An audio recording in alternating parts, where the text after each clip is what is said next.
சற்று முன்பு கிடைத்திருக்கக்கூடிய தகவல் ஒன்று மக்களே, அதாவது பார்த்தீங்க அப்படின்னா, விஜய் அதிரடி முடிவு ஒன்று எடுத்திருக்கிறாரு. இதை பற்றி நம்ம பார்க்க போகிறோம். பார்ப்பதற்கு முன்பு நம்ம சேனலுக்கு நீங்கள் புதுசாக இருந்தீங்க அப்படின்னா தான் சேனலை சப்ஸ்கிரைப் பண்ணிட்டு பாங்க. ஒன்று ஒன்றா நம்ம ஒரு விவரத்தையும் பார்க்கலாம். அதாவது கரூர் துயரத்திற்கு பிறகு மீண்டும் விஜய் தேர்தல் பரப்புரையாக கரூர் செல்லிருப்பதாக தகவல் ஒன்று வெளியாகியுள்ளது. அது என்ன காரணம்? அங்கே நடந்த சம்பவத்தின் பிறகு இப்போ வரைக்கும் அந்த இடத்துல அவர் போலங்க.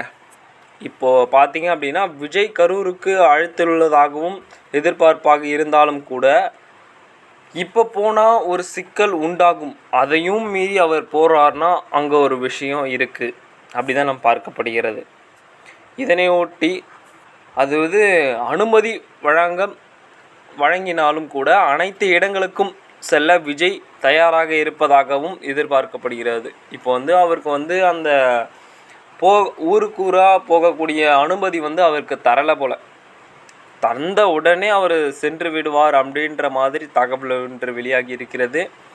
இருந்தாலும் கூட விஜய் மீண்டும் கரூர் செல்வார் என எதிர்பார்க்கப்படுகிறது. கண்டிப்பாக போவாருங்க. ஏன்னா அங்கே நடந்த சம்பவம் அப்படி போகாமலாம் இருக்க மாட்டார். இதனை ஒட்டி மேம்படும் விஷயமாக 2026 சட்டமன்ற தேர்தல் அப்படின்னு பார்த்தீங்கன்னா விஜய் பக்கம்தாங்க. அதாவது இளைஞர்கள் ஓட்டு சதவீதம் அப்படின்னு பார்த்தீங்கன்னா தாவிக தலைவர் விஜய் பக்கமே சாய்ந்திருப்பதாக பார்க்கப்படுகிறது. இப்போ பார்த்தீங்கன்னா நிறைய விஷயம் போயிட்டுருக்கு. இப்போ கூட சமீபத்தில் பார்த்தீங்கன்னா ஏடிஎம்கே அதிமுக பார்த்தீங்கன்னா ஒரு விஷயம் செய்திருக்காங்க.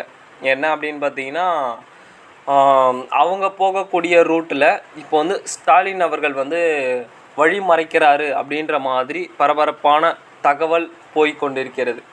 இந்த ஒரு சூழ்நிலையில் தாவேகா தலைவர் விஜய் என்ன செய்ய போகிறார்? ஒரு கட்ட சூழலாக அவருடைய முடிவுகள் தொகுதி வாரியாக அவருடைய ஆட்கள் நிற்க வச்சிருக்காரு.